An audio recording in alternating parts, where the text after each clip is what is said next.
Hello, everybody, and welcome to, well, something a little different than what we've done before. On my channel, most of the videos I've made are just me talking while playing video games, and that's definitely going to be true for this one as well. But this one's going to be a little different. So I've looked across YouTube, searched and tried to find a guide for how to play WoW. And you'll find videos, people starting WoW after never playing it before, or hey, how to start in Mythic Plus and stuff, but really WoW, and by WoW I mean World of Warcraft, if you haven't, lived on this earth in the last 20 years, I feel like everybody's heard of WoW, even if you're not a gamer. But WoW's a game that's, well, big, old, it's been updated, but, it's got some history on it. And, overall, pretty complex and hard to pick up for a first-timer, or to get into some of the later things if you haven't done them before, and we'll get to that at some point, but for now, I want to make a new character, play through it, so this is going to be a journey. It'll still be like playing a game in a little RPG or something like that, but we're going to make a level 1 character, we're going to level it up, I'm going to talk about systems and give hints and tips and tricks along the way.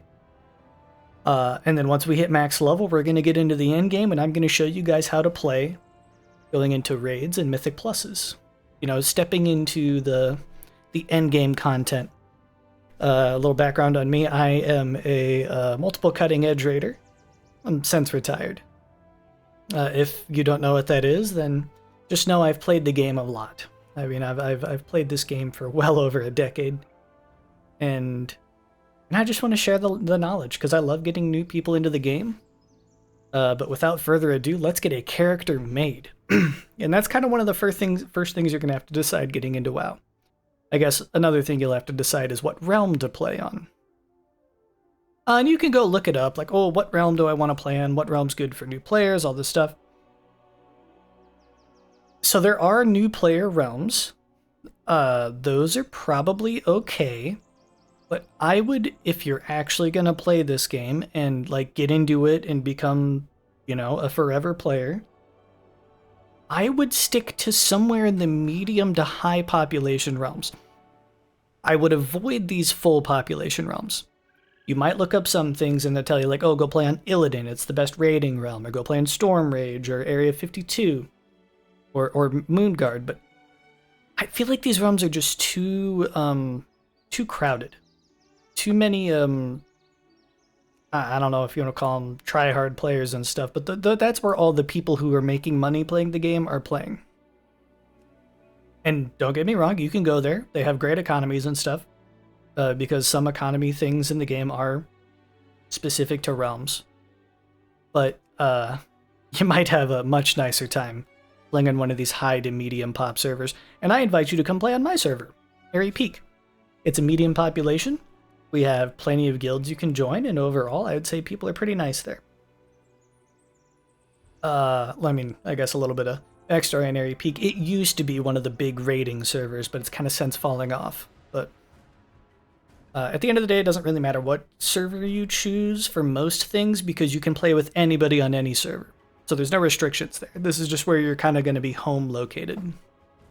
So you can see, I've got Airy Peak. It's a normal type server. It's not RP. It's not PvP. It's kind of just in the middle range. I have 25 characters, and it's a population of medium. So we're gonna stick on this one.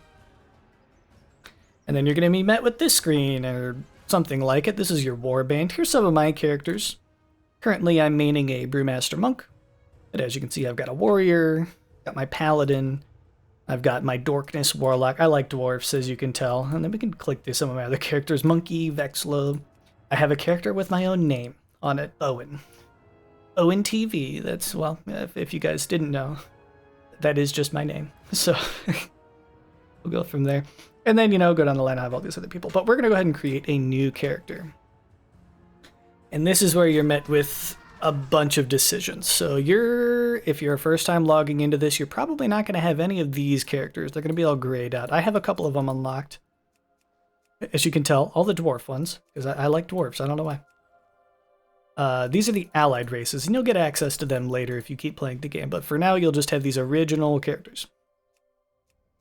On the right, you've got the Horde, on the left you got Alliance. So You will, for most instances of the game, be able to play with people who are Horde on Alliance, whatever they intermingle. The only thing that you can't is with queued content. If you are in the know of how some MMO practices work, there are some things where you just hit like queue and it puts you in a group with people, so that is only going to let you play with people of your alliance, but from any realm.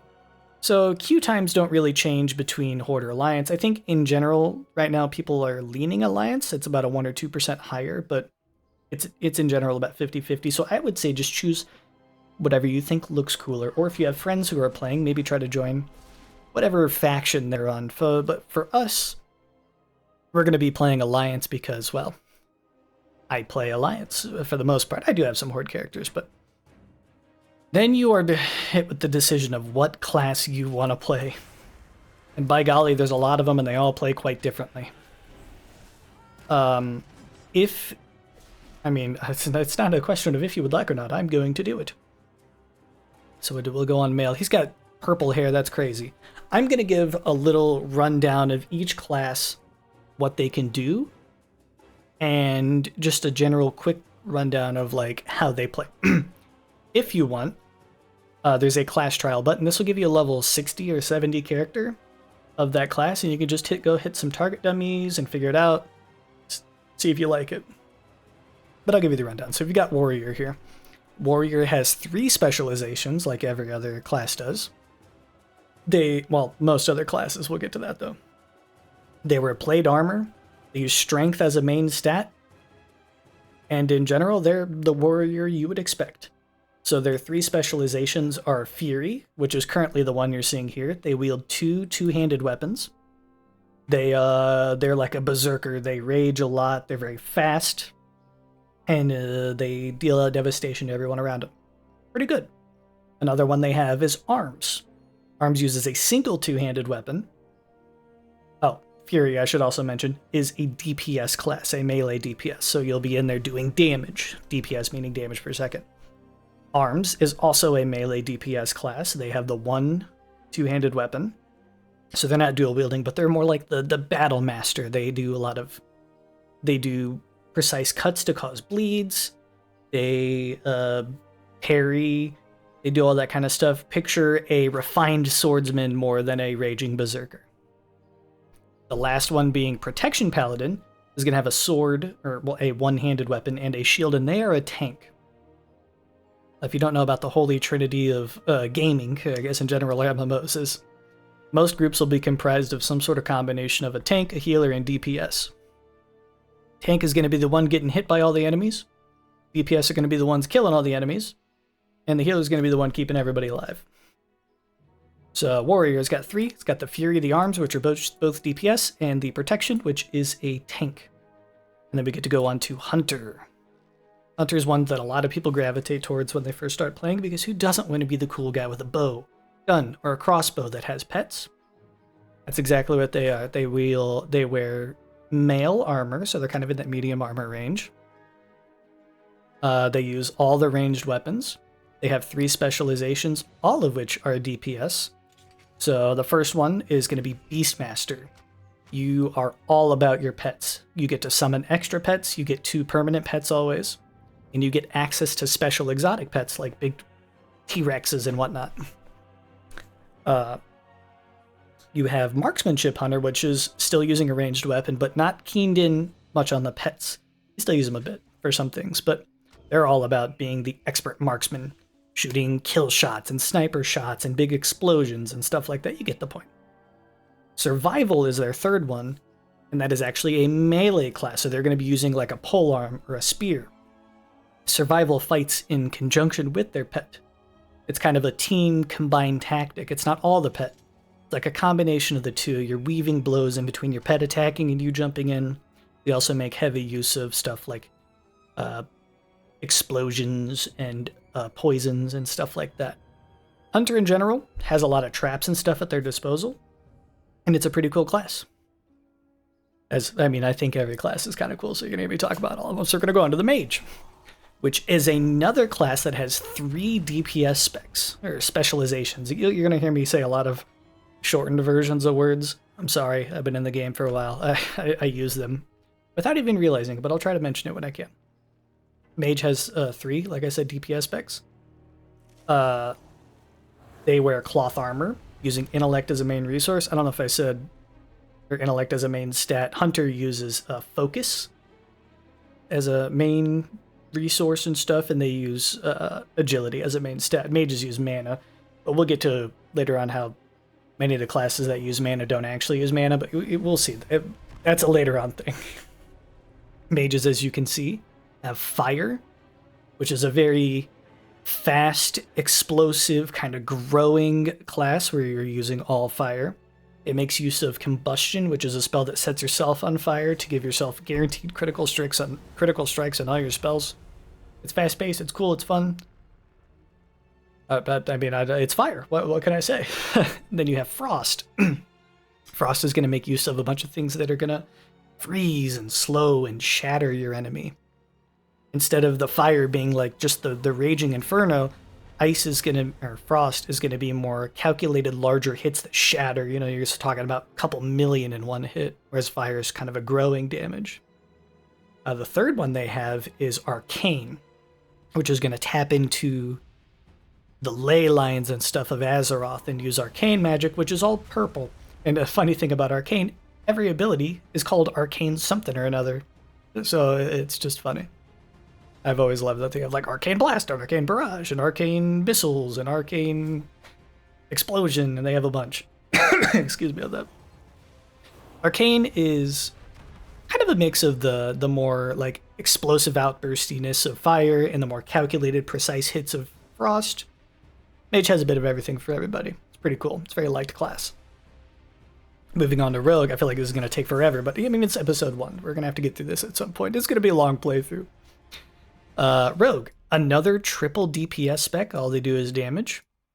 And it comes in 3 flavors. Of course, Rogues are going to be wearing their leather armor, using agility as their main stat. They have energy. They can dip in and out of stealth.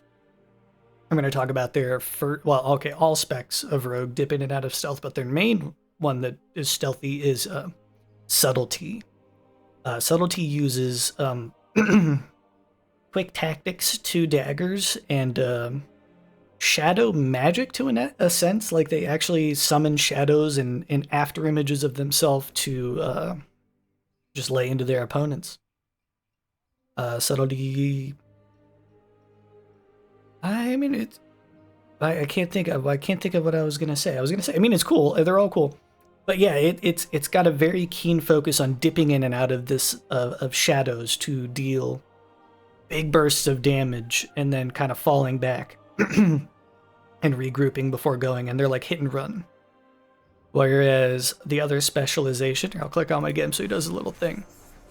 The other one is, one of the other 2 is assassination. Assassination is very keened in on using big poisons and bleeds to wear down your opponent. They also use 2 daggers, and it's less on dipping in and out of stealth and more just applying, 10, 15 different poison effects on the target and watching them wither away. Outlaw, which is the third one, uses 2 one-handed weapons, so not daggers, and they fight very much like a pirate or a duelist of some sort. They have a gun that they whip out and do pistol shots with. They have a blunderbuss they pull out, and they're all about going fast and brawling, essentially. They still use stealth as a mechanic, but they're all about the luck of the draw. They have a mechanic where they roll dice and get different buffs. Pretty cool. So as you can see, going through all these classes, there are, a mix of things with every class. It's not like you play a rogue and you get a rogue. You play a rogue and you get a shadow master dancer. You get a poisoner. You get an outlaw rogue who's like a pirate. So we go over to priest. Priest is going to have, well, it's the only class actually that has 2 healing specializations. So we're going to get our first healers and then 1 damage, and they are fully ranged. They wear cloth armor, use mana. The first healing one we're going to talk about is Holy, which is the most healer, I guess you could say. They make sense. So Holy is going to be using big spells that pray to different gods, and they're holy priest. I don't know. That's hard to it's hard to describe, but you're using holy words to heal your allies through big AoE heals or single target heals. They have different. I guess it is very kind of song based. They have like divine hymns they sing that heal their whole party or raid. And that's kind of how they work. The other healer, Discipline.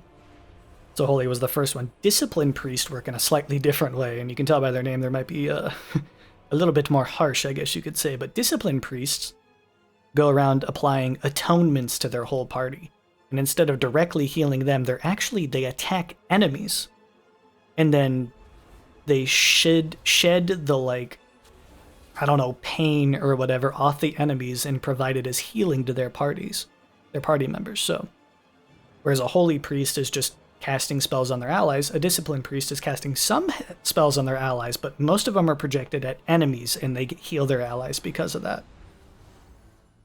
So there's two kind of very different forms of healer there.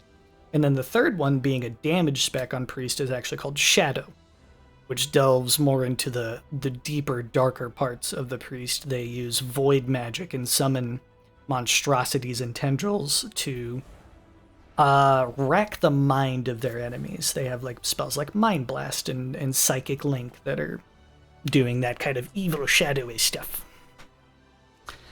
Up next is Warlock, another class with 3 DPS specs. So you can see there's a lot more DPS than there are going to be as healer or tanks. That's by design. You just don't need as many, I think. Well, because in one group, a 5-man group, you got 1 healer, 1 tank, and 3 DPS. So, but Warlock wears cloth armor. Uses it doesn't really use mana. It uses soul shards as a resource, but they get to summon all sorts of various demons. And one of their, see, as you can see, they got these little imps. One of their specializations is going to be demonology, which is all about summoning those demons, dropping big meteors from the sky that imps jump out of, big pit fiends, and why can't I think of them? Wrath guards that wield big weapons and get in there and really claw at the enemies. Very cool. If you want to be a big army summoning guy, that's the one I'd go to. Your other 2 specializations, one of them is Affliction, which is inflicting hexes, curses, and diseases upon enemies, as well as even with one of the hero talents, causing them to put like curses, but it's like a shadow, like a haunt, or a ghost. That's what I'm thinking of, like a ghost to haunt your enemies. Affliction's very cool. They work with a lot of damage over time spells. The third one being Destruction, which is going to dip into this chaos magic, this fell magic, which is going to be mostly in the form of fire and large infernal demons to rain down fire upon your foes. So there. Warlock's very cool, very thematic. Up next, we've got the Paladin, which is kind of like a priest in a tank, right? A priest in a heavily armored vehicle. Paladins also use the light, and because of that, they do also have a healing spec. Well, actually, I'll say this: the Paladin is the first class we're going to look at that has all 3. It has a healing spec, a tank spec, and a DPS spec. So the healing spec is Holy, and through Holy they use a sword and shield. Oh, I forgot to mention that. Priest and Warlock are going to be using some sort of combination of staff, or like a one-handed sword and an offhand. Caster stuff, they're kind of more for show, they just hold them. Paladin, though, actually uses them, so the Holy is going to be using a hammer or a sword and a shield, and through that they're going to cast spells through the light to heal their party. And instead of sitting back on the back lines and healing like a lot of the other healers would, Holy Paladins get in there. They're punching people. They're dropping big consecrations on the ground, and they're healing their party. Retribution, which is going to be the damage spec of the Paladin, is a 2-handed wielding Templar, I guess, of sorts, you could say. The typical Paladin you might think of. They're just dishing out light and explosions and holy, and like when you're fighting on a Ret Paladin, it just covers the screen in yellow, and it's great. Fairly quick now, because they get to ride a steed in combat.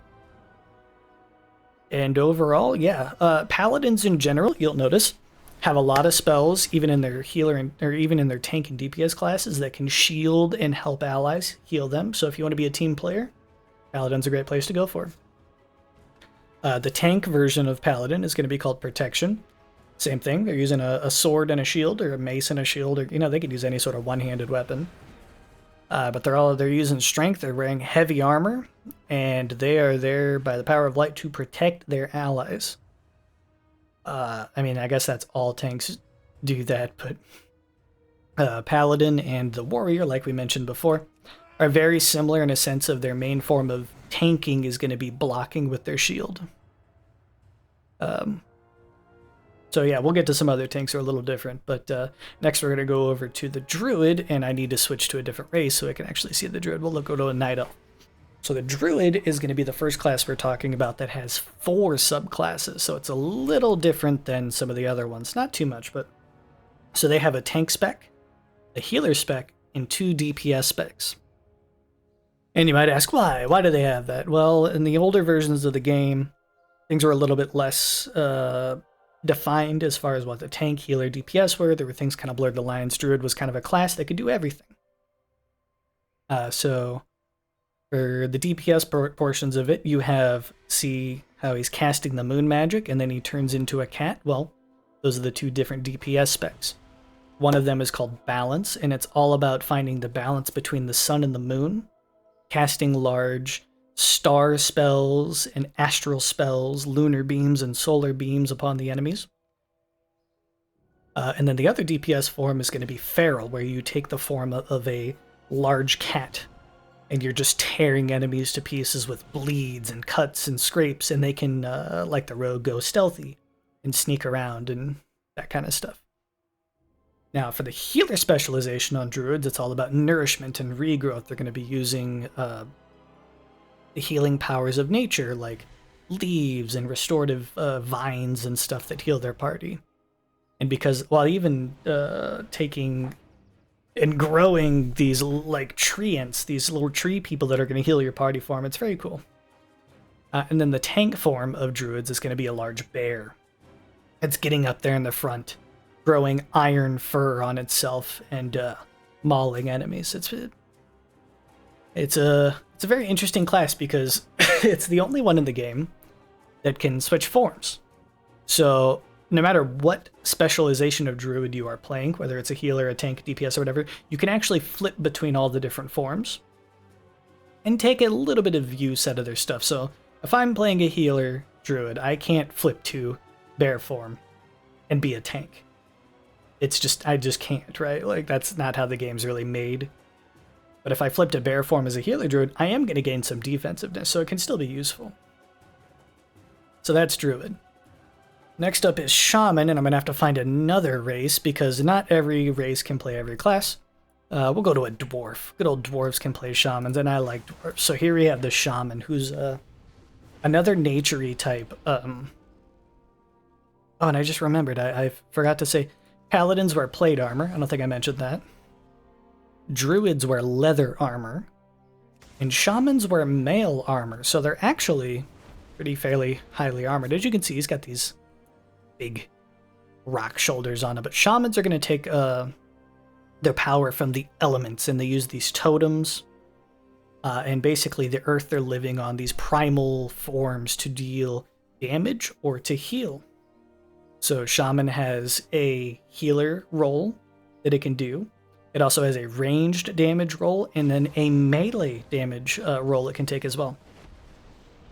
As a healer on Shaman, you're going to be playing Restoration. Restoration is similar to, I guess you could say, the Druid, in that it's using nature to heal people, but Shaman usually comes in the form of healing waters. It's all water-based, so you've got healing rains and these chain heals, which is using the water of life, I guess, to heal people. But as it is a shaman, it also takes a little bit of use of that fire and lightning and earth to shield allies, as well as dish out some damage, as all the healers can do something. And then you've got its 2 damage specs, which are Elemental for ranged, and Enhancement for melee. Elemental for its range spec is gonna use a lot of that lightning and fire to deal damage. As you can see, shooting those big molten boulders and stuff. But what it also takes advantage of is using these large elementals that it summons from totems, such as a big fire elemental or a lightning elemental or cloud. I think is it cloud or wind? Air elemental? I don't even know. It's one of those two. But that one's going to do big chain lightnings between enemies. Picture Palpatine from Star Wars and stuff. Or big molten meteors casted out. It's very cool, causing earthquakes and, you know, kind of that general vibe.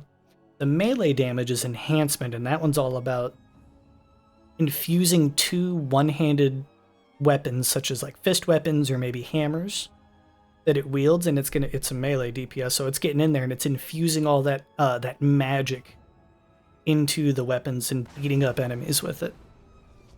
Currently, there's a lot of people playing Enhancement Shaman because it's really strong, but I think in general you should choose what you want to play thematically, and you can make anything work. And then we get on to Monk, which is my current main. So we're gonna take a look at the Monk. Monks, as you can imagine, big fisticuff people. Big fists. And feet. Don't forget the feet. But if you ever want to roundhouse somebody, Monk is the way to go to. They have a tank, healer, or melee damage, so they can be anything they want, except for, I guess, a ranged DPS, but who needs to be ranged when you got hands? The tank version of the spec is what I play. It's Brewmaster, so they're going to be using, I don't know what you want to call it, monk martial arts that allow you to actually... So Brewmaster is the most interesting tank in that, remember we said the Prot Paladin and the Warrior were using a shield to deflect enemies, and then the Druid was using Iron Skin Fur to increase their health and make them stronger. Brewmaster monks just take things to the face and drink alcohol to make them feel less. Which is how it works. They have a mechanic called Stagger, which is going to take a portion of all the damage they take and do it to them over a certain amount of time. So you're just staggering off the damage, and then you can take a sip of a brew to get rid of that stagger. It's pretty fun. Monks wear leather armor. I forgot to mention that at the first. The healer spec is called Mistweaver, and like the Holy Paladin, the Mistweaver also gets in there and gets handsy with the opponents. They can use they use the mists and soothing mists and renewing, enveloping mist. It's all about the mist, right? Because it is the Mistweaver. But they also used are their hands, and they get in there, they punch enemies, and through that punching and gyration of mist, I don't even know how you'd explain it, they heal their allies. Also, it should be noted, all the monks, they're not fully physical things. They also have some inner peace, recollective things, the celestials they can summon. So they've got Chi-Ji the crane, Yulon the jade serpent, Zuen the white tiger, and Niu Zhao the black ox that they can, through all their different specializations, summon and call upon their powers. The last one being the Windwalker for melee damage. They punch a lot, making some use of lightning damage through the summoning of Zuen the White Tiger. The Windwalker monk is one of the fastest specs you can play in the game. They get everywhere. They're hitting 1,000,000 times a second, like you see there with the Fist of Fury. It's really fun. Okay, we'll get on to the next one, Demon Hunter. So Demon Hunter is going to be one of the first more interesting specs we can see here. So in the original game, everything up to Shaman existed. And through expansions and iterations upon the game, we got more classes. So Monk was the first to be added in Mist of Pandaria, along with the Pandaren. So Pandaren Monk is a very thematic thing to play. After that, we got the Demon Hunter. So the Demon Hunter can only be played, if I hover over it, I think it'll show me. Yeah, so if you look on the left and right there, it can only be played by elves. So only night elves and blood elves specifically can be a Demon Hunter. So Demon Hunters use demonic magic and warglaives to assail their opponents. They hunt demons, but they had to take on the power of the demons to gain the strength to be able to hunt them. All demon hunters have no eyesight, as you can see here. They make use of these warglaives and a metamorphosis form, which you'll see like that. They have only 2 specs. On Demon Hunter, you have a tank and a DPS one. The tank one is going to be more fire and sigils and brands they use alongside these warglaives and their demonic form to apply hexes to the enemies so they do less damage to them, as well as, of course, healing through life siphoning and stuff magic.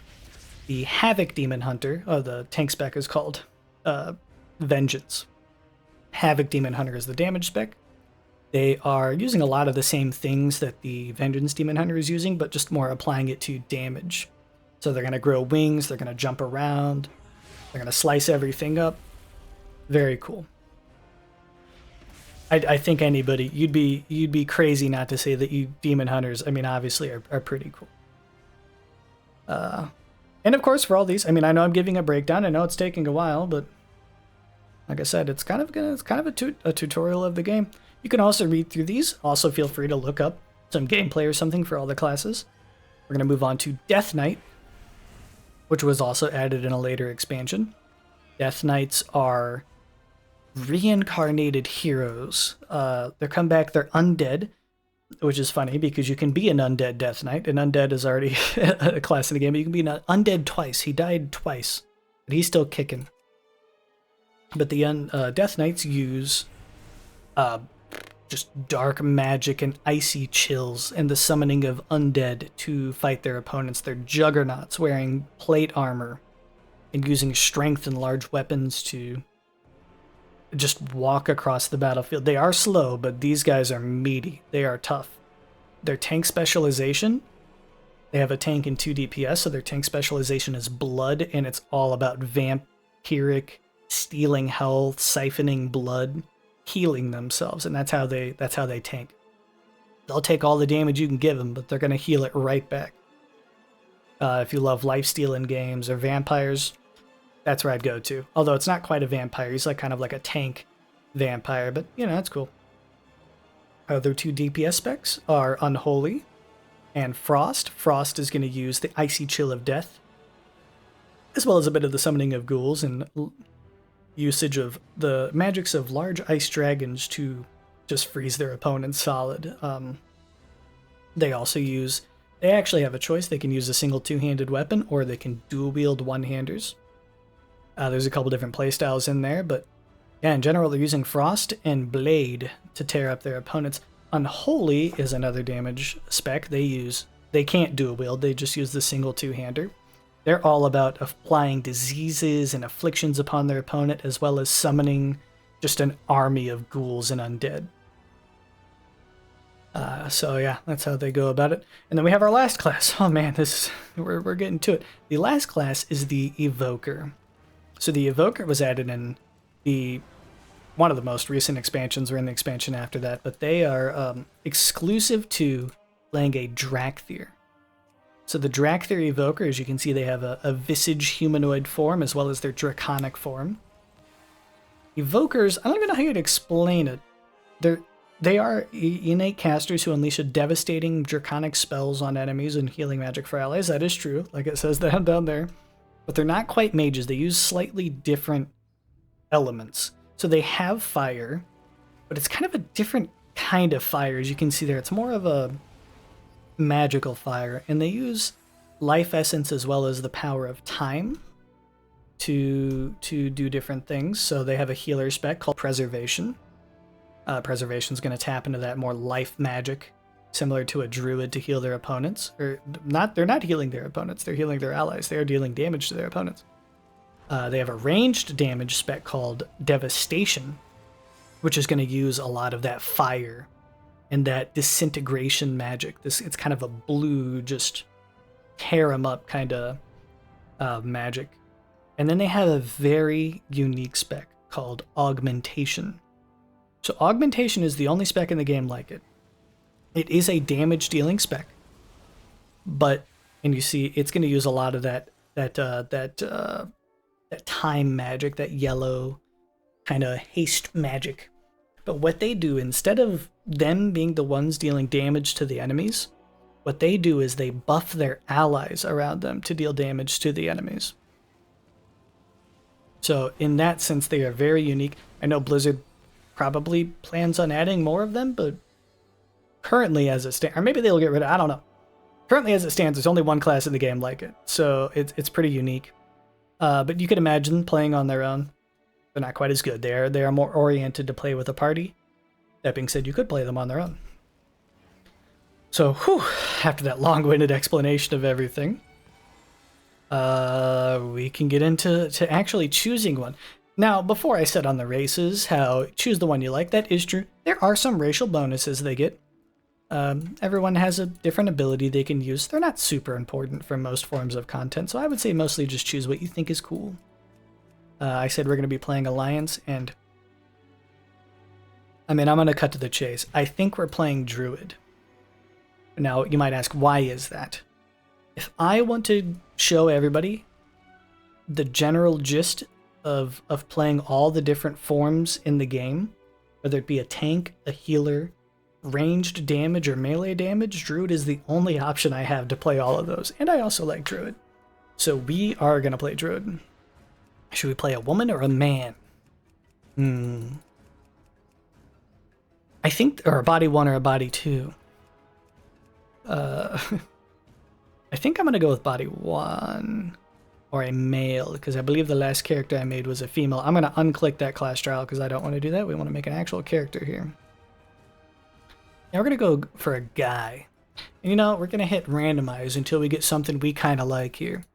Now, I am known for making stupid-looking characters, so maybe we'll stop on something stupid. I mean, that guy's pretty blue. He's got leaves in his hair. Oh, no.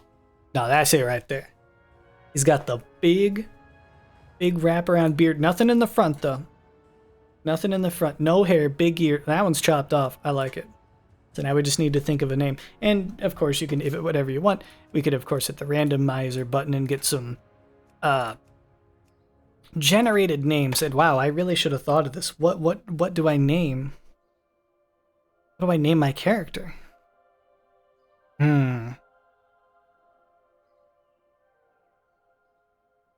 If you know my oh, it's taken. I was gonna name him Quirrell. How about Zote? Zote the Mighty from Hollow Knight? Oh, it is taken. We are gonna be Zote the Mighty.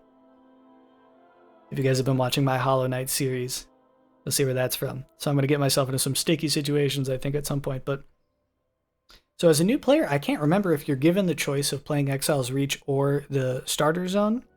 I would say most of the time, unless you know what you're doing already, I would go with Exile's Reach. So we're gonna start there. And there we have it. There is Zote. In amongst all my other characters. We're gonna embark on this journey right away.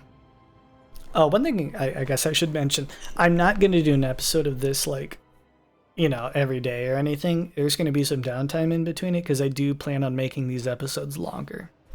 I will be sitting down and playing for, you know, this could be a 2-hour episode. I'm going to let him talk. I'm going to let him go. The Noble Alliance. A coalition of kingdoms upholding the ideals of valor and justice across Azeroth. An Alliance expedition sent to explore an uncharted island has recently gone missing. As a bold new recruit, you have joined a rescue mission departing from Stormwind. Find the lost expedition members and bring them home. For the Alliance. For the Alliance. Alright, so you're going to see a lot of things pop up on my screen right away, and I'm going to get rid of them. So this one's the tutorial. We're going to leave that one. What I'm going to do is I have a lot of add-ons. So I'm going to unclick all of these, because I would say starting the game, you're not going to worry about these at all. So we're going to get rid of them. I'm going to show you in this playthrough how to set up your UI, how to learn key bindings, how to do everything. This is going to be a comprehensive playthrough and learning, as well as just a fun time of playing through WoW. So once you disable that, I'm going to reload my UI real quick. Real quick. Okay. So when you log in, this is what you will see. So WoW is played by using WASD to run around. You'll see that turns my camera. You can hit space to jump. I'm gonna hit OK. You can also use your right click to drag your screen, as well as if you're just walking forward, it'll turn for you. You can do little strafes walks and stuff. Left click is gonna move your camera. Yeah, it's telling me all the things. You'll get the hang of it if you play. So I don't think I'm gonna be reading every quest. Feel free to pause the video and read them. I won't just insta-click them, but we're gonna have a lot of quests to go through, and I'm not gonna be. I mean, maybe I'll read some of them if they seem to be more interesting. I'll read them, but this one is just warm up by fighting a combat dummy. I think we can manage that. So here are the combat dummies. I'm gonna scroll out a bit because I'm a little too close. We're gonna go ahead and target one and cast Wrath on it. These are pretty baseline things you'll be able to figure out. You'll see down here we have our cast bar. We've got our Wrath set to 1. You can also just click this ability to cast the spell. I'm gonna go ahead and turn in the quest. She wasn't expecting rain. As you can see there, we did level up. You'll level up when this bar is filled. It's also telling us we will find a spell in our spell book. It's Moonfire, so it's going to want us to drag that down and put it on our bars. Logging into WoW, you will notice you have your bars here. This is where all your spells go. Got that. That's me, Zote. We've got our bags over here. We've got our spell books, and we're going to get some other icons down there on the right. These are things that you will learn to interact with. And I will try to point out anything I think might be confusing when I see it. Yes, I've gained experience.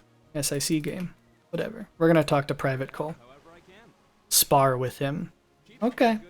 I'll spar with you if you think you can handle my smoke. You'll give me the first strike. Oh. We're going to use our new spell, Moonfire.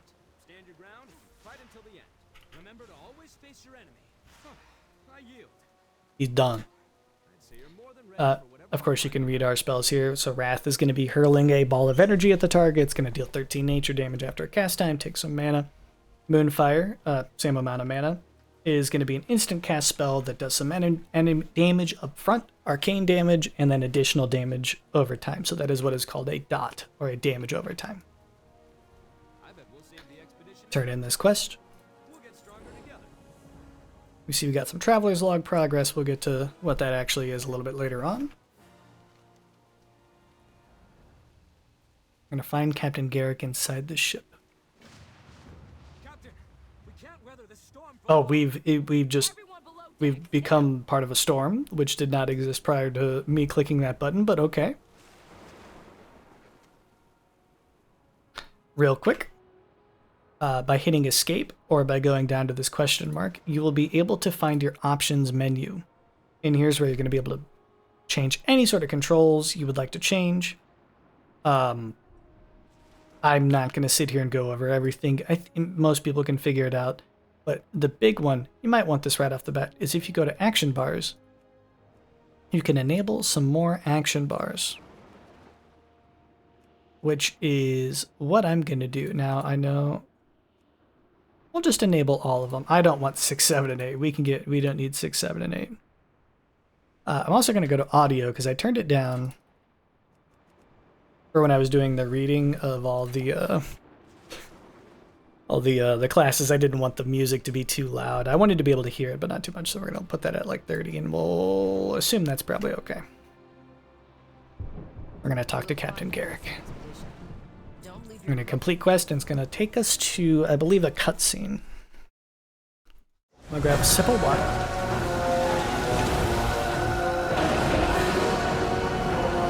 Oh yeah, that's loud.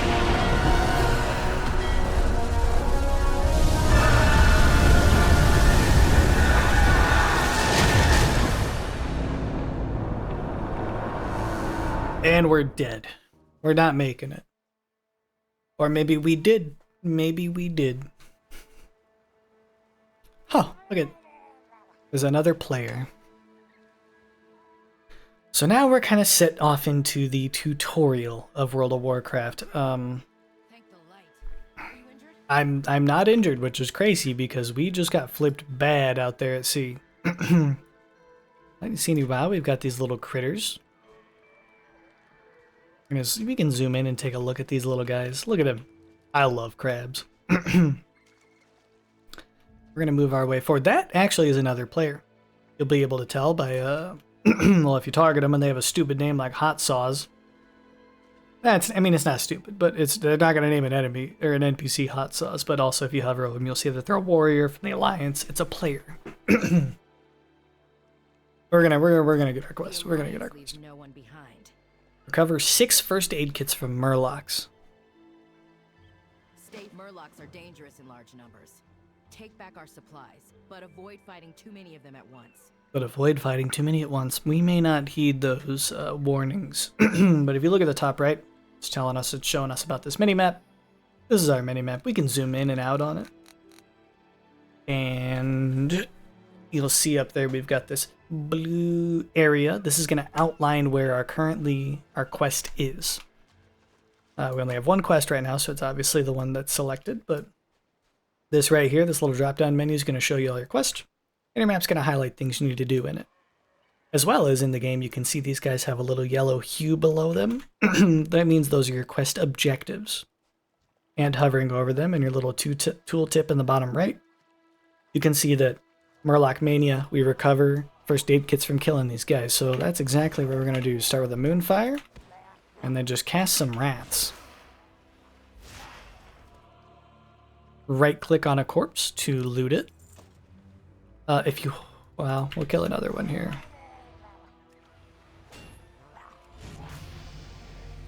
There you go. If you hold Shift and right-click, I guess I don't have that set. That'll be in your options. I think by default that is what it is, but I usually do something a little different. Now it's in controls. Yes. We have the auto loot key. I usually set mine to just auto loot, so I automatically pick up everything off the target. So I'm going to do that. That makes it to where if I just right click this, it's going to automatically just pick up everything off of it, because that's usually what you want to do. We did level up off of killing that enemy. You'll notice we're going to level really quick here at the beginning. But it says we have a new spell, and it's going to be Regrowth. So we're going to get that down under our bar as well. And here's where you might start to notice, hey, I'm getting quite a bit of spells. And the answer is yes, you will have a lot of spells. And that is part of the reason why you're given so many bars. I mean, look, I've got 3 bars of, what are these, 13 each? And if you look at them, you'll see that they have keybinds on them. So I've got S1, S2, that's shift, 1, 2, 3, 1, 2, 3, 4, QE, RF. So these are my keybinds that I have set on my account already. By default, you'll just have 1 through, equals on your board. I would recommend trying to learn keybinds. And a keybind is when I target this crab. If I just target this crab, you can go down to your bar here and with your pointer, click on Wrath, right? Oh, well, I unclicked him. And click on Wrath and it'll cast the spell. But also, if you have a keybind, you can hit the associated keybind of that spell, which is for this bar. It'll be 1 if it's in that slot. If I hit 1 with my left hand on the keyboard, it'll cast Wrath. So I play the game without clicking a single ability. And most higher end players do as well. Like I said, I would recommend learning keybinds, but they're not fully necessary for everything. Many things in this game, I'm gonna go around and kill some Warlocks while I'm talking. Many of the things in this game are not gonna require you to be the most elite player the game has ever seen, right? I mean, look at these quests. I'm basically two-shotting these Murlocs. It's gonna change later on because this is the tutorial, but you get the point of, like, you could totally cast your spell or click your spells. I would say you should maybe do some sort of arrangement of your spells on your bars. So we've got Wrath and Moonfire. Those are 2 damage spells, so I'm going to leave those where they are. Regrowth is a heal. You'll see that. I didn't have anybody targeted, so it casted it on myself right away. If I targeted someone else, like Captain Garrick over here, I could heal her. Actually, that healed me still, because I don't think I can heal her. I can't heal her, she's an NPC, but if it was another player or something, it could. This one doesn't necessarily need to be right here with all these other spells. I'm going to put it off on its own area. And for me, Alt plus E, that's what I use for a heal. So I'm going to put that there. You'll also notice you probably have another spell down here from just the start of the game. Here is Shadow Meld, which is an ability that Night Elves get. I'm going to go ahead and just showcase its use right here. Basically, you can go ahead and read that, activate the slip into the shadows, reducing the chance to enemies to detect your presence.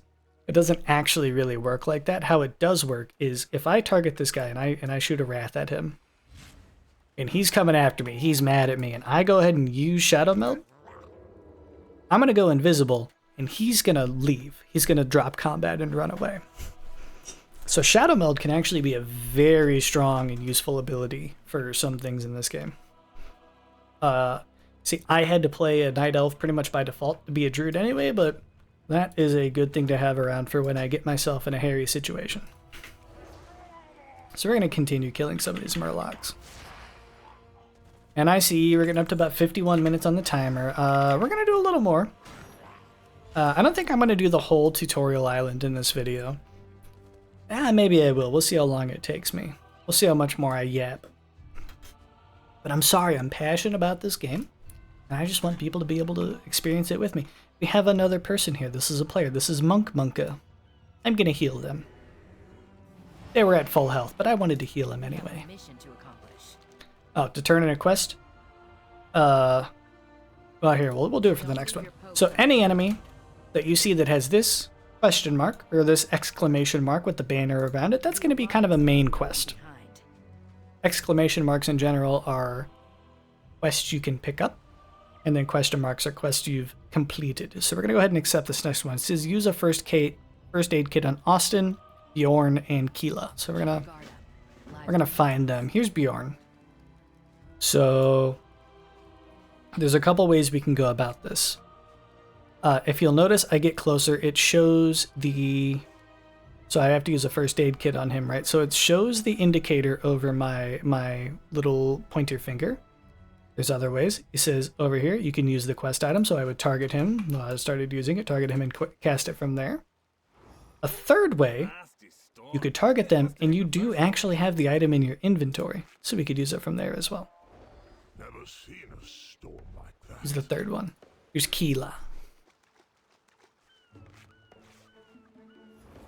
Don't worry. Nice. Everybody's up and ready to go. I'm going to talk to Captain Garrick. Got that question mark, so that's a turn-in quest. Stay focused and sharp. Search the nearby camp for expedition survivors. Find a lost expedition. So we're going to go ahead and accept it.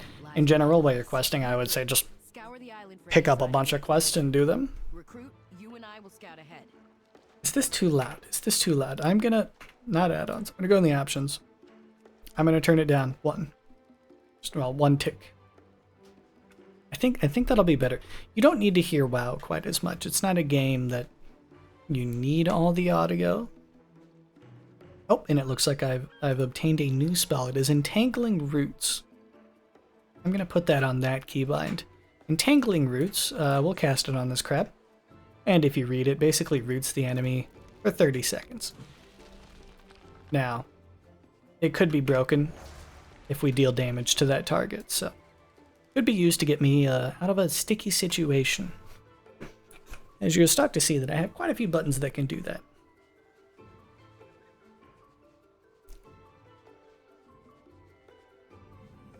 Make our way up here and we're gonna... Hungry. We have found Alaria, and she is very hungry. Turn that quest in. Have a mission to accomplish. Accept the next quest. Get 5 raw meat from wildlife. So once we accept that quest, you'll see, remember, up in our mini-map, it's showing us an area. I have done this a million times, so I remember all these quests, but more than that, he's a soldier of the basically it means kill all the wildlife in the area and take their meat. Simple rotation of right now of just putting Moonfire on our target and then just casting Wraths. And make sure you loot things, because you're not going to get your quest objectives unless you loot them, so...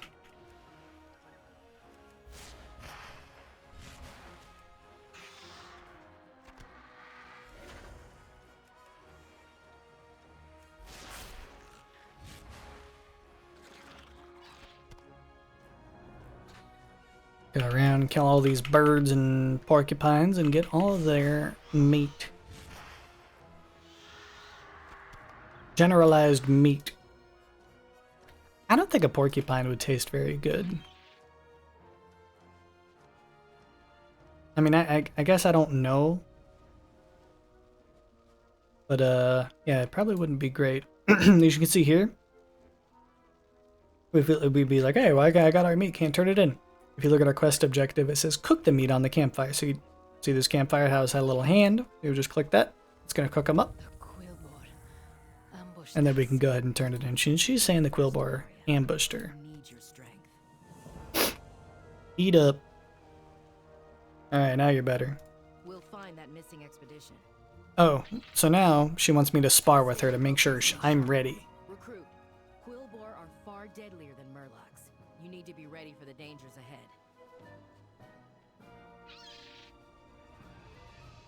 Oh, look at that. It's a giant over there in the distance. Right. Let's see what you know. Oh, I'm getting sidetracked. She wants me to fight her. Alright, here you go. Moonfire will damage your opponent over time.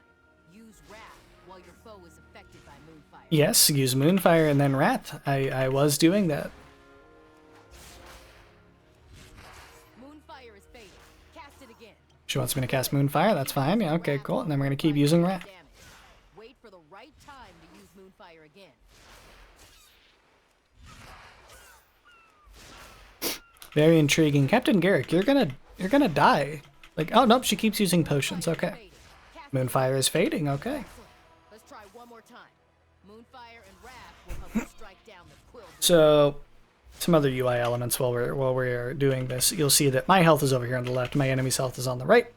And over enemy you're fighting, you can see their name, their health bar, which is moving down, as well as any effects, dots and stuff you'll be applying on your target, and we can see it here, will be located above that. So that's indicating that this coastal goat has Moonfire on it. So we're gonna finish him off and get his pelt. And jump our way over here. Jumping doesn't make you quicker, but you always have to do it. You always do. Keep your guard up. Lives depend on this.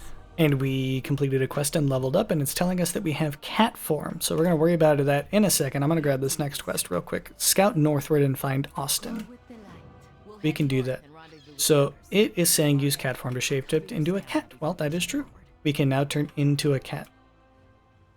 But of course, cat can't cast Wrath. Why would cat be able to cast Wrath and Moonfire? It gets its own ability, so it gets shred. One thing I'm also going to do is instead of using that button for cat form, I'm going to go ahead and put it here. Alt 3 is my cat form button. So we're going to leave it as Alt 3 because I got muscle memory on that. I have played Druid. I have played nearly every class in the game at this point. So, yeah, I know what I'm doing. We're gonna sit in cat form. So as a cat, of course, you are a cat. You're a melee attack. Your auto attack damage is increased. You're immune to polymorph effects, and your movement speed is increased. So we're gonna be running around as a cat for a little bit because it makes us quicker. If you look at our map, we are supposed to be going up there for the quest. That's why I currently have targeted. If I target Captain Garrick, you'll see it moves over there. But I see over here on the map there's an abandoned treasure chest. So we're going to go have a look at this.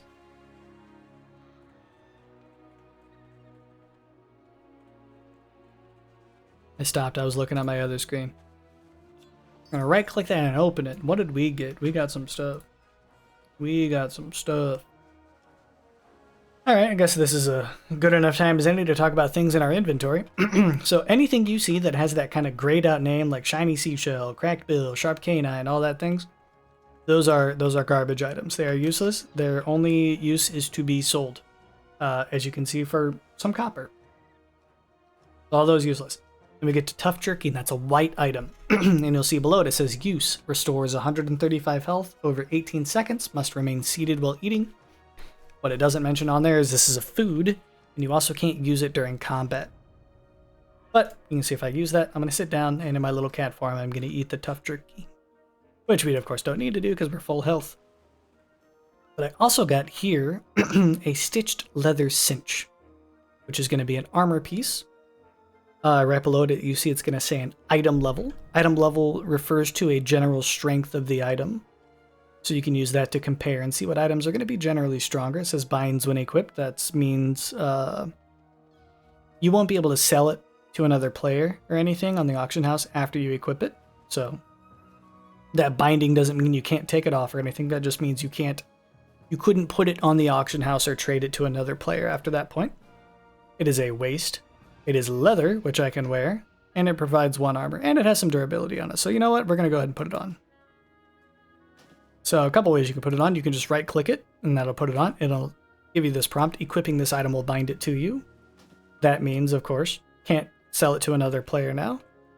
But with this button here, you can pull up your character info. It's going to show you all your stats and all the gear you're wearing, which right now for me is basically nothing. You'll also notice by putting that item on, where I'll put my other belt back on, it looks different. So yeah. Part of this game is learning the fashion of it. There's a system in the game where you can change any armor piece to look like any other armor piece you also have owned in the past. We'll get to that later, though. How's Austin doing? Hello, Austin. You've got bad news and some very bad news. Okay. Ah, yes, our first double quest. So you'll see we have 2 quests here. So we'll go in. This one wants us to kill Geolord Grekog. We're going to go ahead and accept that. And then it's going to automatically populate and show us our next one, which is Forbidden Quillbar Necromancy, which basically means kill 7 of them. Ah, yes, and for our quest reward, we'll be receiving a pair of leather boots with some stats on it, some extra monetization, and some experience. Every quest is going to give you some amount of experience and gold. Oh, they're talking back here. She's going to find her son, but he's not there. It's a little bit of lore. You can always sit and talk to characters and listen to them and stuff, but we're going to get in here and kill some boars. So this is going to implement a little bit of a new mechanic for those of you who may not know if you plan on playing a melee class or one that has this kind of mechanic. So right-clicking is going to cause me to start meleeing the enemy. You can see I'm clawing him up. So that's going to happen by default. So if I right-click this enemy and walk into him, I'm going to start slicing him up and whatever with my melee attack. But that's not going to happen, of course, until I get close enough to him to actually hit him. Now I've got 2 people on me, so I'm actually going to tear this guy up. Once you click that enemy, that's your target. That target's going to stay. Even if I'm fighting 10 people, whatever one is highlighted, that's my target, and that's the one I'm going to be attacking. So any spells I click are going to be directed at that target, unless otherwise noted. As a feral cat here, I have 1 spell currently, Shred, which is going to cost 40 energy, which is this yellow bar. It is going to deal damage to the target and award 1 combo point, which are these little circles. As you can see, I have 3. So I used it another time, I got 4, used it another time, I got 5. I will get spells very soon that allow me to use those combo points to deal damage, or whatever. I don't have any yet, though, so we're not going to worry about it. But just know that, yes, I'm building combo points and using my energy. The yellow bar here, as you can see, goes down. And we're going to just keep our way going through these quill bars. They do die very quickly. They are basically one-hit kills, because the game likes to start it off nice and easy for you, so you're not getting too overwhelmed. I'm getting messages from people. Talon has whispered, so Shadow Priest is kind of busted, eh? I will message him. I think so. I'm currently recording a video for WoW. You will now be in it.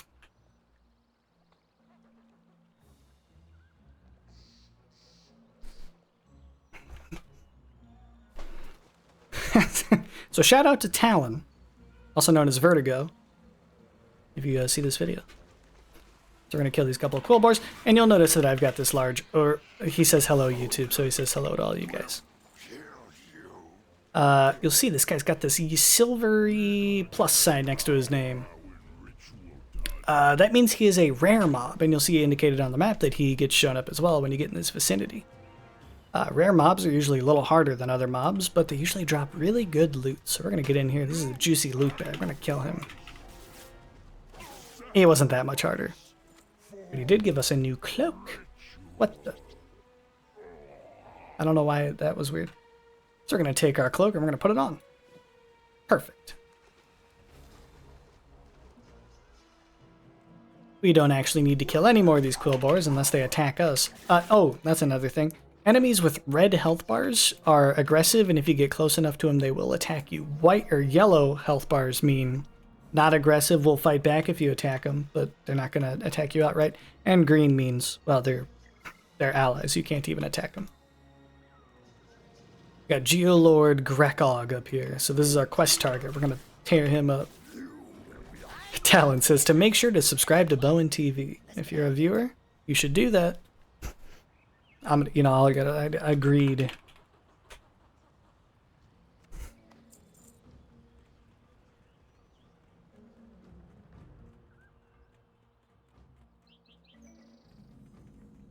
I see, I was instinctually doing it. As I came up here, I saw that there was a Quillboar Treasures, the special thing on the map. I'm gonna go pick it up. Because who doesn't want Quillboar Treasures? Also, should note, that leveled me up. These do give experience. I just got a Lua error? Interesting. In general, if you get these, just take close and hope they go away. Lua error means something in the UI messed up. But we've got dash. Okay, so dash is a movement speed ability. Must always put those on Z, so I'm going to put that there. Also should note, it says I don't have Wrath on my bars, but I do. So Druid's a bit of an interesting one in that my bottom bar down here changes depending on what form I'm in. In cat form, I don't need Wrath and Moonfire, but I do need my Shred. You're Captain Garrick. I also probably should put dash on my normal board. Oh, and here's another thing. Now, They're talking up there. Well, he was right. Yeah, where's the rest of the expedition? Sure, but I know how we can find out. Lindy's got a... Yeah, what did I found a new piece of gear again? I did. Okay, I'm going to put that on. You know, follow these tutorials. You know, if you play yourself, you'll get them. Here, step out of the way of these does. But what I was getting to on Druid, some spells when you cast them take you into a form. So I can switch into cat form, and I can switch out of it. But if I'm in my normal form and I hit my dash, it puts me into cat form and uses dash. So just one thing to take note of. But we got some quests to turn in, so we're gonna do that, and we're gonna get a new pair of boots. And he's just gonna give us normal stuff. And another quest. Use the Scout-O-Matic 5000 to find Henry Garrick. I think we can do that, but I'm gonna put on these new boots real quick. It's really gonna give me a tutorial for every new pair of boots I get, huh? You can see there, it's got some extra stats on it. Intellect being our damaging stat a lot of the time, and stamina being health. So we're gonna put those on. Give it a try. Give it a try. Why am I only getting 30 FPS right now? Is it because of all those enemies? It must be. Anyway, we're going to hop on here. I guess. In general, if something's lit up for a quest, you just click on it and it does it for you. It has a camera? Then why does anyone need to be up there? As a backup, of course. We're going to let him talk. As I'm suspended from a little helicopter drone thing flying around. Please do not drop me into the horde of enemies below me. That would be bad. Quiet. I see something. She sees something even though...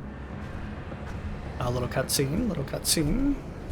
We will take your soul and raise the dragon from the dead. The dragon? The full force of the Alliance will rain down upon you. Oh, how noble, Henry. How noble. Our dragon will crush them. They have a dragon? We have other rituals to oversee. Savor the final moments of your life. So this is some sort of necromancer ogre. That's, Bringing a dragon back from the dead? How He's a necromancer ogre, Lindy Springstock. Of course he can bring back a dragon from the dead. But it would take an army to get through all of the undead. Look at that. Another player out here killing boars. What is he? Oh, he's a dwarven warrior. Look at him go. I'm gonna wave at him. Hello, Excalibur.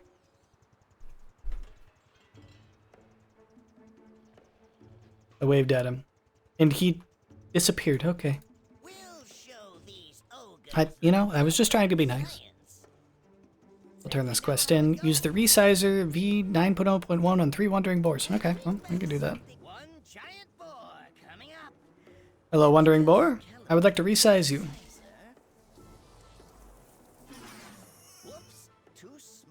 It's become small. How about you? He's fixing it. Okay, we're gonna resize this one.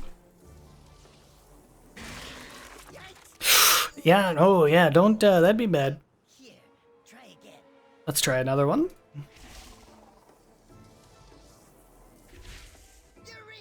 We did it. Oh my goodness, we did it. I'm a cat. Rawr. We have a mission to accomplish. Are we? Okay, so we resized him and immediately he's just like our friend? That's a wild boar. Aren't those supposed to be vicious? Don't leave your post unattended. Now you want me to ride it. So quest objectives. Ride the giant boar to destroy the undead army. Stay focused and Okay. This is our first introduction in the tutorial to some things in quest you'll find where you'll be on a mount or a tank or whatever. So what we'll do is you'll see this little icon. We're going to jump up on there. We are now riding it. So you see my UI on the bottom has changed. I'm now controlling the large boar. Same controls to move as everything else. But I have a new ability called Trample, which, well, does this. order the boar to trample. It's the only way to take down the larger. And it kills all of the enemies around him. So we're going to trample all these big guys and explode them.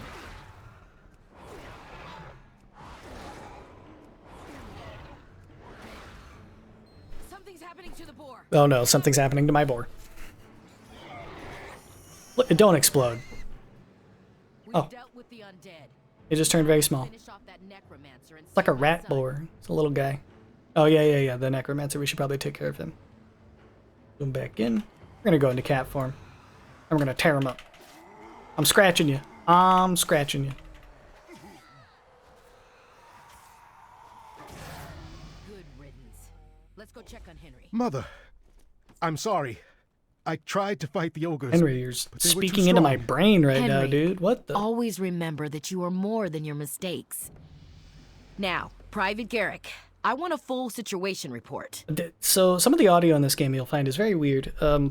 So there they went from talking in game to speaking directly into my frontal lobe. I don't know why they do that sometimes. Maybe that's my game. Maybe it's not. We're gonna go ahead and complete this quest though. Oh, we get a choice of a staff or a staff. You could look at the stats on these, but I can assure you that that's the exact same staff twice, so I'm going to take this one. Yes, Mother. Captain Garrick. The ogres are using necromancy to raise a dragon from the dead. They need sacrifices like us to fuel their magic. They're about to start a ritual. It's already begun.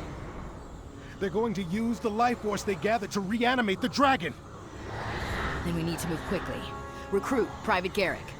The Alliance Oh, there I never am. gives up hope, I'm even so- in the face of disaster. We'll put a stop to these rituals before the ogres can complete them. Let's go. Okay, have fun with that. I'm just going to be a cat.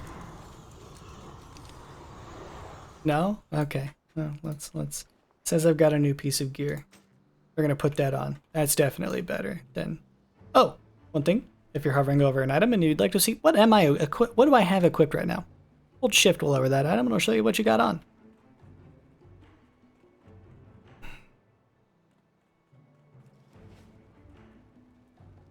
Ogres and necromancy. Go ahead and... accept this quest. Purchase any item from the quartermaster. Don't leave your post unattended. Okay. They want us to buy something. We're going to do that. To you. Ooh, do I want tough jerky? I want a tabard. Yeah. Give me a tabard. Oh.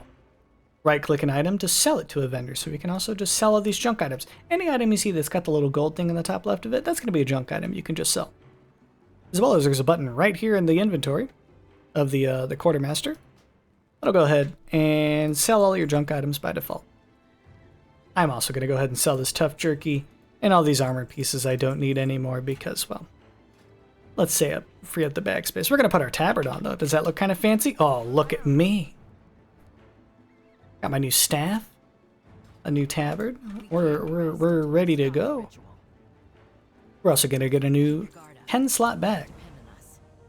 Oh, I guess we've been getting other bags, too, that I haven't realized. But these get auto-equipped until you get, like, your bags full. Then you'll have to, like, equip the new one. But, like, we'll get to that when we get there. We're going to go ahead and walk around and accept all of these quests. Oh, I got a new ability. It is Ferocious Bite. Okay, remember I was talking about those combo points before?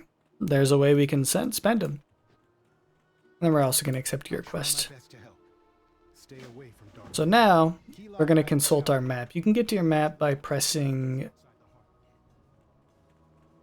How do you get the map? By pressing a clicking button. Actually, don't. No, I always just hit M. M opens your map. There's a button somewhere. Oh, is it the quest log? Because the quest log is attached to the map. So if you hit the quest log here, that also opens your map into this view. Which might also look like this when you first open it, but you can use this little drop-down menu to make it smaller, or if you'd like it bigger, you can do that. You can, of course, click and drag. Right-click zooms you out, but we can't zoom out here. You can use this and zoom in and out, but we're gonna actually need to go back there. You'll see on your map where you have quests to do, complete, or turn in, as well as quests that are available. So over here we have a quest for Kill Claw the Terrible. So let's go check that out. You can see we've got a danger sign. The quest attached to it to kill Claw the Terrible. Suggested players 3. So this is going to be a strong, tough bear. And I think he's located right in here. But you know what? I'm a strong gamer. I think we're going to do it. I think we can manage it. But we're going to be smart about it. So I'm going to start back. I'm going to get my Moonfire off, and I'm going to Wrath him. And then I'm going to go into my cat form as he gets closer. I'm going to start cutting him up. We're building up these combo points, and when we get to 5, we're going to unleash a big Ferocious Bite. Oh, he charged. So here we go, big bite. Oh no, I'm getting a little bit low. I'm going to use Regrowth. I'm going to heal myself up with that. You see, these are things that... I mean, of course, that wasn't fully necessary for that fight, but you could see that playing a druid is pretty cool. You could flip between your forms, and you have access to a lot of different utility. And that's not just druid, really. Every class has so many things they can do, and, well, they're going to be good or worse at different situations, but in general, every class can do everything, for the most part. I'll take those shoulders, though. Oof. And I've leveled up. First off, we're going to put that new equipment on, which are some shoulders. Let's see what those look like. Ooh. Now we're starting to look strong. And now I can also shapeshift into bear form. So I can be a tank if I want. Big bear. So let's get that on our bars. Well, we got a bear form ability. Bear for me is Alt 1. So we're going to keep it on that. And we've got our mangle. Did I learn any other abilities? Oh, I don't want to fight you again. What do I do? We could use dash to get away quickly, or since we're a night elf, we could actually just use Shadow Melt, and he'll get away from us. If you run away from an enemy long enough, they'll stop following you.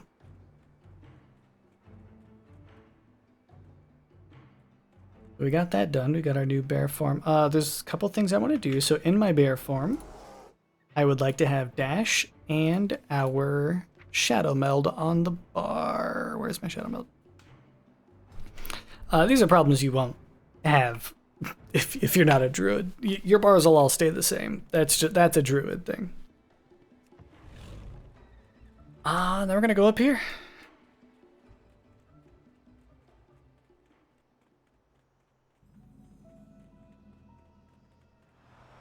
We're gonna see what's going on over in this hole.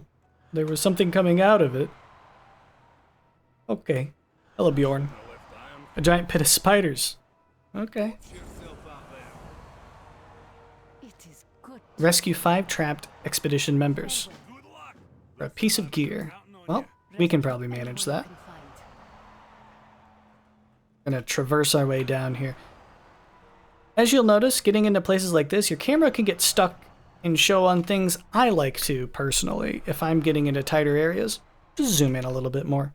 It's gonna help you see a little better. I guess that spider died real quick. We've saved him.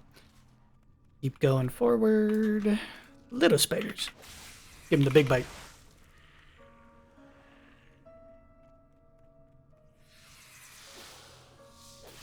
If we look up here on our map, you'll see we've got the blue outline, but it's actually highlighted these cocoons we have to break open.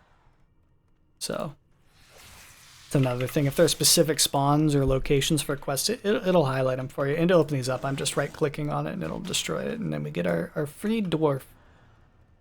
Let's use our dash to get going quick here. Now, things are going slow right now, but as the episodes go on, we will start to pick up the pace on stuff. I won't have to explain every single thing I'm doing here. And as we get into the end game, I don't know if it'll happen this season. I don't know how long this is going to take me to record this series, as this season is actually coming to a close. I will, for those of you who have bumped across this video and may know a bit about WoW and are looking for a tutorial, I will get Keystone Master on every spec of the Druid. I will get it on Healer, Tank, DPS, both Balance and Feral. I will explain how to play Druid and specifically, but also I can show you the general gist of how to learn how to play a class at the end game. I don't know if I'm going to make any goals like getting ahead of the curve, which is Heroic Raid. Keystone Master, for those who don't know, is a Mythic Plus rating of 2,000. I'll do that. I mean, who knows? Make it higher. Well, I mean, I've gotten to 3K rating before. I definitely could go higher, but Mythic Plus was never really my, like, my, I don't know. It wasn't, like, my goal. It was never, like, my end game. I was a raider, and then I also just play with friends, so I've gotten to 3K. I really would like to get title at some point. To anybody who knows what that is. Who's this guy? It's a skeleton. Just bite him. Just bite him. He'll die. He's not dying. You saved my life. Allow me to return the favor. Hop on. Hop on? You're just a woman. Oh, now you're a stag. Okay, well, I'll hop on. Oh, I thought I was gonna stay as the cat. Please shield us from harm. What was I saying before? As she so generously ferries me out of this predicament I'm in? Oh, yes. Yeah, no. I've gotten to Keystone Master plenty of times. But I could show you guys, get you on the path to doing it. And yeah, I want to get title at some point, which is 0.1% of players. That's specifically what title is. You have to be in the top 0.1% for Mythic Plus rating. Hopefully me and my crew can get that at some point. That'd be fun.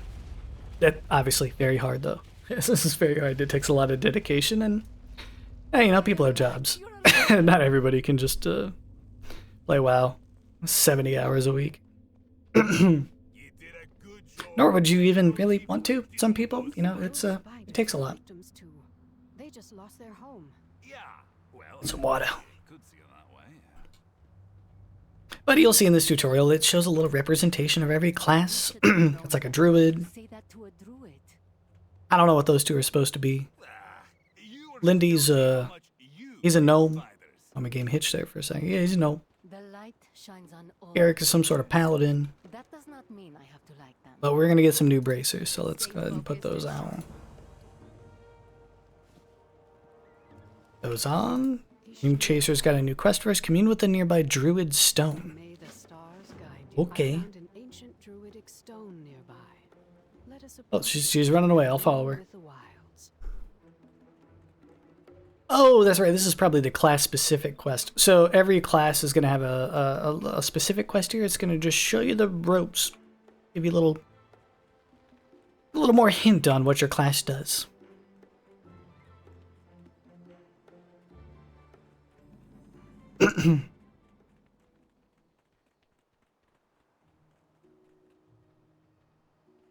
We're going over here, Ralia. I know you stopped, but I'm ahead of you. You need to keep going. The Druid Stone. Got some stags hanging out by. Let's see what this is going. Oh wow, that's a long cast. Bestow your gifts upon this druid. The spirits answer. They've answered. That's crazy. Oh, yeah, they did. Look at that. Learn the lessons that they impart. Uh-huh. They're imparting so many things straight into my frontal lobe. Has grown stronger. Use it to protect the wilds and keep the balance. Thank you. What did I earn? Oh, I'm going to learn the following. Travel form. The wilds beckon. I will Yeah. return to captivity. I think that's a pretty good one. Perhaps you can follow in your new animal form. I get to turn into a stag now, too. Let me get that onto my bars. Instead of having that, I've also learned Mark of the Wild. I'm going to get that down there, too. That's going to be a strong buff for us. We've learned Growl, which is a bear form ability, so let's go ahead and get that into our bear form bar. We'll put it on that. Yeah, we'll put it on that. What else was I looking at? Oh, yes, travel form. We're going to put that on that button there. You'll see, I mean, I'm not going to go over it because everybody's got their own schemes and stuff, but you'll see some general similar things for me. Z and Shift 0 is kind of movement-based abilities, 1 through 4, QER, that's kind of my rotational stuff. I've got heals up here on Alt D. This is our buff, Mark of the Wild. This is what druids bring to a party, besides, you know, themselves. This is going to increase our versatility by 3%, so we can just go ahead and keep that up at all times. It'll be up here with all your other buffs. And that'll keep you strong. Did I have anywhere I was supposed to go for that quest? No, that was it. Okay. We'll go over here then. Although, actually, looking at the time now, maybe I won't go over there.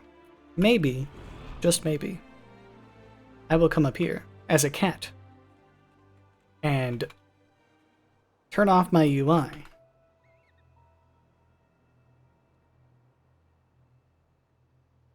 Why can't I dance? Can you not dance? Can you not type when you're not in your UI? I'm gonna type dance. There we go. I'm dancing as a cat. We'll be back with more of this. He's gonna be back. We're gonna be learning more. We're gonna be teaching. Things are gonna speed up. I know this one was slow. We spent 30 minutes looking at the character select screen, but that's how it is sometimes when you're trying to talk to things about people. Hopefully you guys enjoyed that. I will see you in the next one, where we will finish out the tutorial and get into the main cities of the game, which is where it starts to get really confusing if you're a new player. I'll catch you next time though. Goodbye.